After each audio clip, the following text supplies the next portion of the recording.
할렐루야. 꿀송이 복약 큐티 시간입니다. 오늘은 365일 성경 통독 중에 158일째로서 요즘 계속 시편의 바다에서 우리가 뛰놀고 있습니다. 시편 54편에서 56편 말씀입니다. 시편 54편을 펼쳐 보시기 바랍니다. 다윗의 마스길. 마스길은 교훈시라는 뜻을 가지고 있다고 그러죠. 교훈하는 시. 인도자를 따라 현악에 맞춘 노래. 10사람이 사울에게 이르러 말하기를 다윗이 우리가 있는 곳에 숨지 아니하나이까 하던 때에.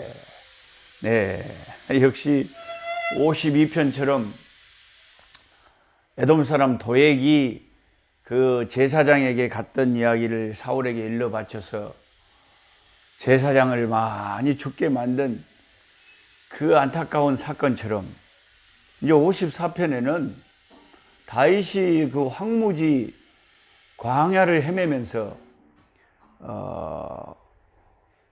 도망 다닐 때에 그쪽 지역에 있던 그 주민 중 한 사람이 사울에게 또 가가지고 다윗이 여기 숨었다 이렇게 또 사울에게 일러 바친 겁니다. 그때 그 소식을 듣고 다윗이 또 이 시편 54편을 지은 거예요. 참 그러니까 우리가 앞으로 계속 이렇게 공부하는 묵상하는 이 시편들은 대부분 그 인생의 구체적인 환난과 어려움 속에서 하나님 앞에 그냥 신음하듯이 기도의 그 간구를 내뱉는 기도의 내용들, 탄식의 내용들, 하나님께 아뢰는 내용들. 근데 놀랍게도 그 내용들 속에서는 그 위기 가운데서도 다윗은 항상 소망적인 하나님 집에 있는 푸른 감람나무처럼 그런 소망적인 이야기를 꼭 하나님 앞에 토설합니다. 그 소망을 버리지를 않습니다. 이게 참 기독교 신앙의 저는 위대한 점이라고 생각합니다. 요즘 계속 여러분과 함께 시편을 보면 볼수록 구체적인 인생의 위기 앞에서 이 아름다운 신앙을 가진 하나님의 사람이 자기 생명을 이제 위협받는 위태위태한 순간인데도 하나님 앞에 소망의 노래를 불러요. 소망을 버리지 않는 거예요. 그러니까 믿음, 소망, 사랑 이 세 가지는 기독교에 믿는 사람들에게 항상 있는 거예요.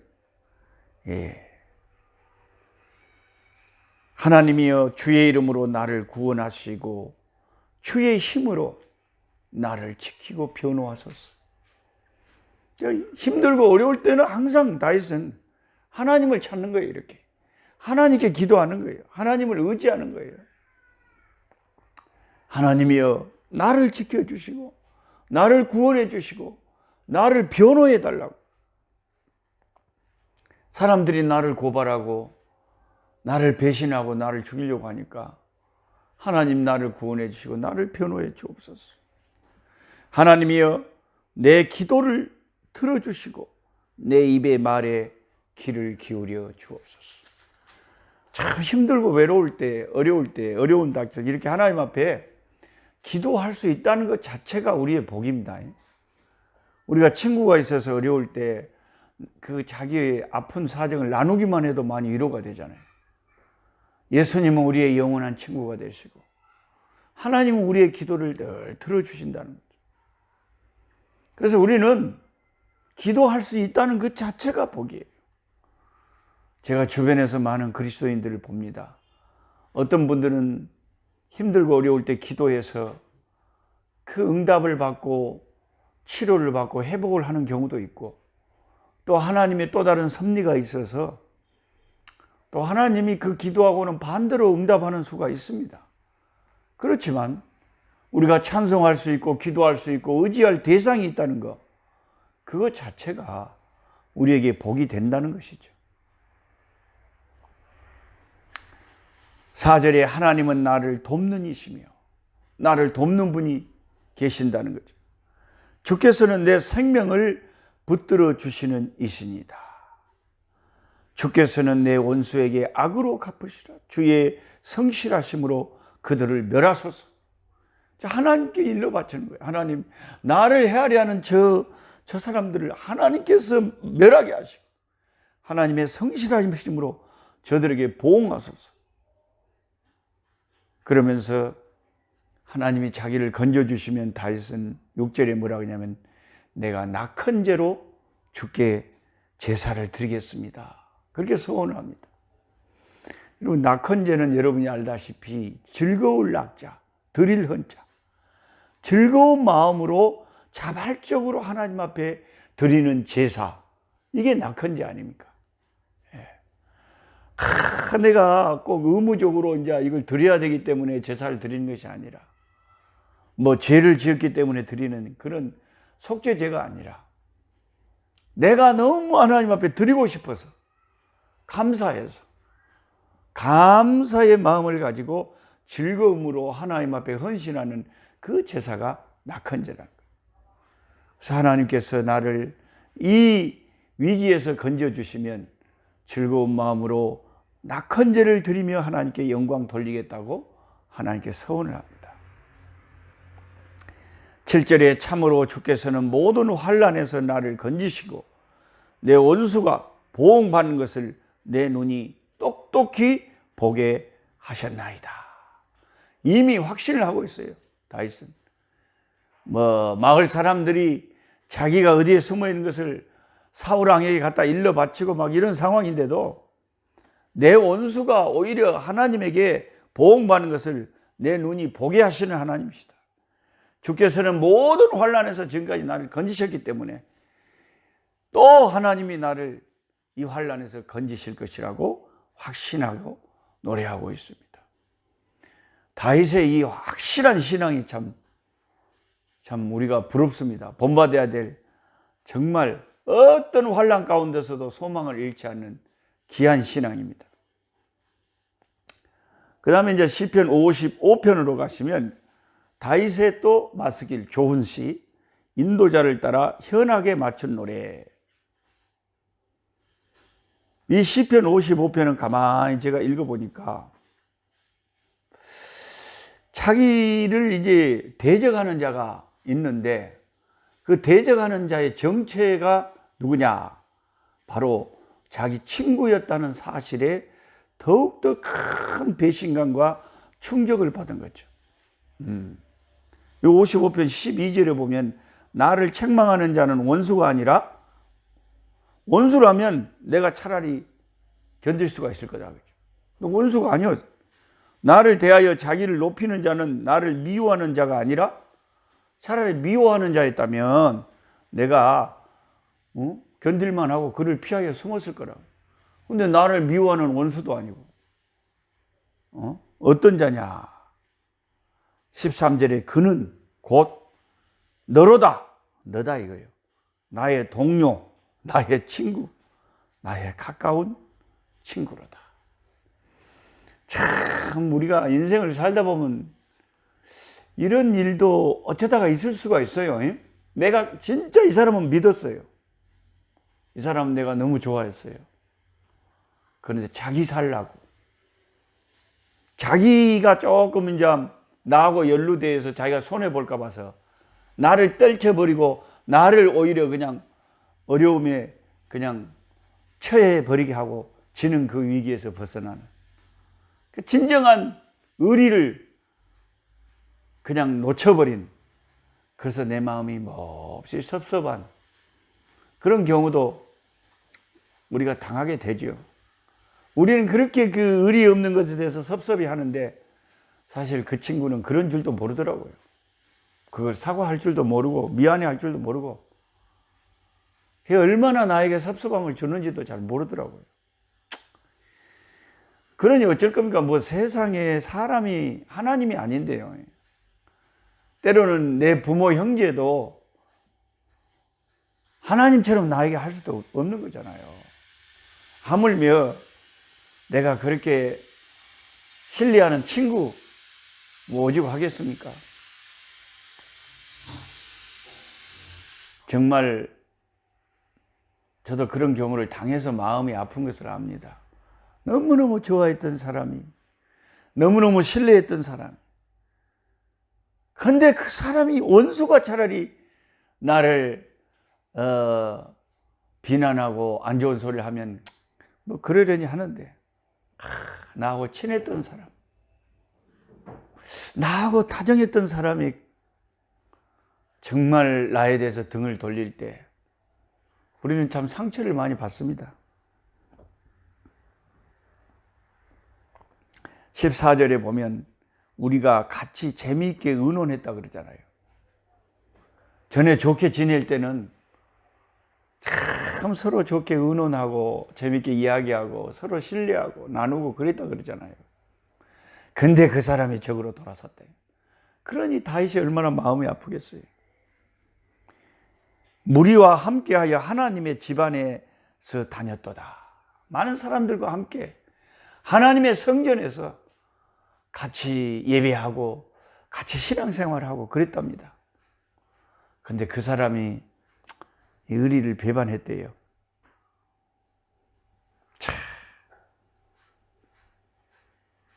그럼 우리가 어떻게 해야 되겠습니까? 이 친구의 배반. 그래서 사람들이 많이 이제 추측을 하기를, 누구였을까? 다윗에게 그렇게 아픔을 준 가까운 사람이 누구였을까? 사울왕? 원래 사울왕이 처음에는 다윗이 나라에 공로를 세웠을 때 사울왕이 다윗을 좋아했잖아요.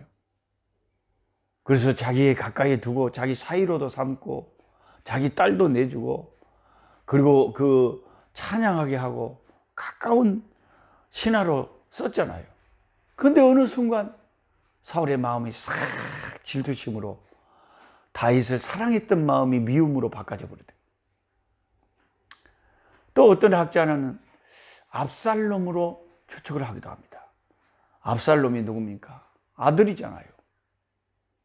아버지 얼굴을 보게 해달라고 그렇게 사정하고, 정말 다윗이 든든히 생각하고, 정말 자식 중에 정말 기대가 되고 멋진 귀한 아들이었잖아요. 얼마나 압살롬을 다윗이 아꼈는지, 압살롬이 죽었을 때도 얼마나 슬퍼했습니다. 차라리 내가 죽었더라면 내 아들 압살롬아 하고 금식하고 며칠 울었잖아요. 그만큼 사랑했던 압살롬이 자기 아버지의 사랑을 배신하고 자기 아버지를 반역하고 백주의 아버지를 내쫓고 반란군을 이끌고 아버지의 부인들을 범하고 그렇게 무섭게 아버지를 배은망덕하게 대하더라고요.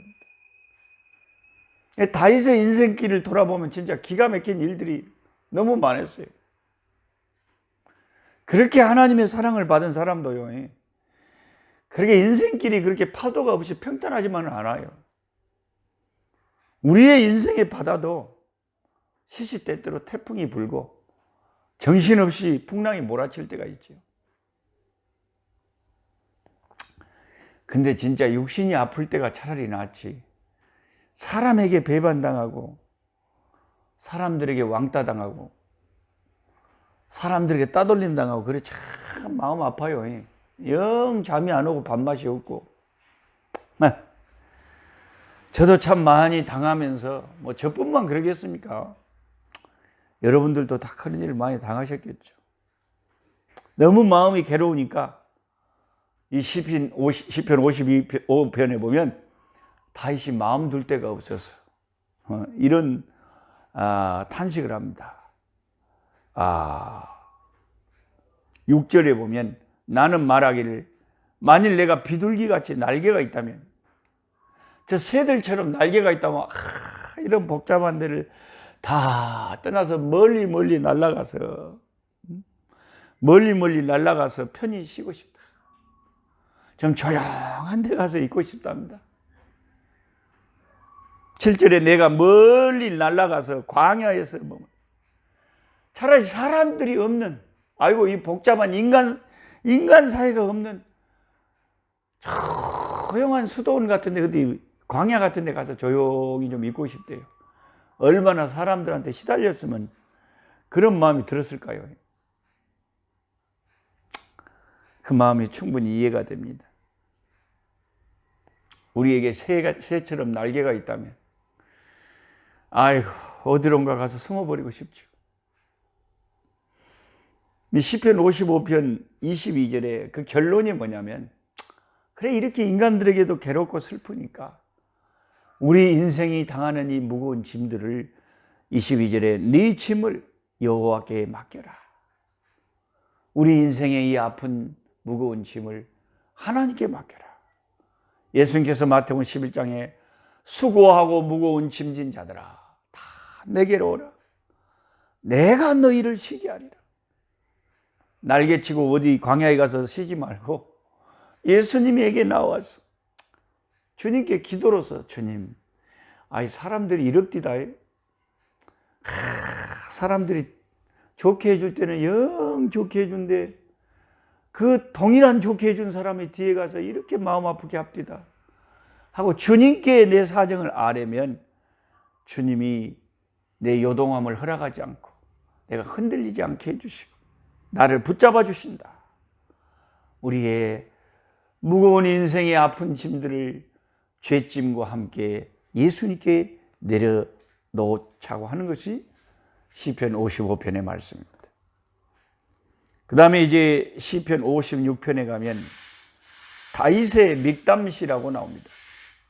시편의 150편 시 중에서요, 믹담시는 6편인데 시편 16편과 시편 56, 57, 58, 59, 60 지금부터 우리가 공부할 시편 56편부터 60편 말씀까지가 이 믹담시입니다. 믹담시. 그런데 이 믹담시라는 것은 여러 가지 지금 좀 잡음이 들려서 죄송합니다. 저에게도 큰 방해가 되네요. 이렇게 선교지에 있다 보니까 여러 가지 촬영 환경이 좋지가 않습니다. 다윗의 믹담시라는 것은 이게 제가 주석책을 찾아보니까 학자들도 정확히는 이게 믹담시가 어떤 시인지는 확실히는 잘 모르겠대요. 그래서 어떤 분들은 아카드어로 믹담이라는 비슷한 음절에 무엇을 덮는다는 뜻이 돼요. 덮어. 그래서 믹담시는 우리 죄를 덮는, 속죄를 주제로 하는, 죄를 덮는 그런 데 관계된 시가 아닌가 이렇게 추측하기도 합니다만은, 확실한 것은 뭐냐, 역시 이 믹담이라고 하는 이 말도 어떤 음악적인 용어인 것은 틀림없습니다. 어떤 음악의 어떤 음조랄까 막 그런 것일 관계된 것일 용어일 수가 많다는 거죠. 확실히 학자들도 정확하게 믹담이 무슨 뜻인지는 학자마다 생각이 다릅니다. 죄를 덮는 속죄의 시다, 아니다, 뭔가를 기념하는 시다, 하는 다양한 의견이 있기 때문에 저도 확실히 잘 모르겠습니다. 나중에 천국 가서 다윗한테 물어보면 믹담시가 뭔지를 가르쳐 주겠죠. 인도자를 따라 요낫 엘렘 르호김에 맞춘 노래다. 그 요낫 엘렘 르호김이란 말은 멀리 상수리 나무에 앉은 비둘기, 저 멀리 상수리 나무에 비둘기가 앉아 있어요. 그런 뜻이래요. 이 말이 요낫 엘렘 르호김은. 그러니까 이것은 다윗 자신의 처지를 비유하는 말이죠. 그러니까 이 음조가 멀리 상수리 나무에 앉은 비둘기 같은 그런 이미지를 나타내는 음조에 맞춘 노래예요. 다윗의 처지가 좀 외로웠나 봅니다. 좀 외로운 것 같아요. 하나님이여 내게 은혜를 베푸소서. 사람이 나를 삼키려고 종일 치고 압제하나이다. 역시 지금까지 대부분의 시처럼 다윗이 또 쫓기고 있는 시 같아요. 사람들이 막 다윗을 압제하고 종일 치고, 2절에 내 원수가 종일 나를 삼키려 하며 나를 교만하게 치는 자들이 많사오니 내가 두려워하는 날에는 내가 주를 의지하리이다. 저는 여기다가 제 성경에다가 밑줄 동그라미를 탁 쳐놨어요. 내가 두려운 날이 임할 때, 내 인생에 캄캄한 날이 임할 때 내가 뭘 해요? 나는 주님을 의지하겠습니다. 지금까지도 그렇게 살아왔어요. 우리가 어려운 일 당하면 우리 입에서 제일 먼저 무슨 소리가 나옵니까? 주여 소리가 나오죠. 예. 어떤 스님도 목탁 돌이고 강을 걷다가 추운 겨울날 갑자기 얼음이 착 깨지니까 아이고 하나님 그랬다 그러잖아요. 모든 우리 인간들은 우리를 천지 만물을 창조하신 창조주 하나님을 의지하게 되죠. 아이고 주여. 옛날에 벌교 우엄니가 살아계실 때 내가 선교지에서 교통사고 당했다는 말을 나중에 들으시고 집에 갔더니 뭐라 그러냐면 내가 어린 애인 줄 알고 아이고 그 교통상에 사고 당했을 때 네가 아파서 얼마나 엄마를 찾았겠냐 그러더라고요. 엄마 내가 어른인데 뭘 엄마를 찾았대요? 물론 엄마도 생각했겠죠. 그러나 내가 주님을 찾았지. 엄마를 찾았대요. 근데 어머니는 어디까지나 자기 자식이 옛날 아기 때 조금만 아파도 아기 때는 엄마 그러잖아요. 얼마나 엄마를 찾았냐 그러더라고요. 엄마 나가 어른인데 뭐는 엄마를 찾았대요. 주여 찾았지. 내가 두려워하는 날에는 내가 주를 의지하리라. 주를 찾으리라. 할렐루야. 그러면서 이제 시편 56편에 다윗이 우리의 마음에 참 다가오는 그런 애절한 말을 하는데요. 8절에 나의 눈물을 주의 병에 담으소서 그러잖아요. 참 이런 시편 구절들은 우리의 가슴에 참 절절히 다가와요. 그러니까 나의 눈물을 주님의 병에 담아달라는 것은요. 뭐 달라고 나의 눈물을 병에다 담갔어요. 옛날에 로마의 무슨 압제자 황제가 자기 눈물을 네로가 병에다가 담았다 그랬는데 그건 좀 미친놈이고 다윗은 그런 차원이 아니고 내 아픔을 주님이 좀 잊지 말고 기억해 달라는 뜻 아닐까요? 내 눈물을 주님의 병에 담아달라. 내 눈물을 외면하지 말아달라는 뜻 아닐까요? 나의 눈물을 주님의 병에 담으소서. 이것이 주의 책에 기록되지 아니하였나이까. 주님의 책에 좀 기록하시고 내 아픔을 잊어버리지 말고 기억하시옵소서.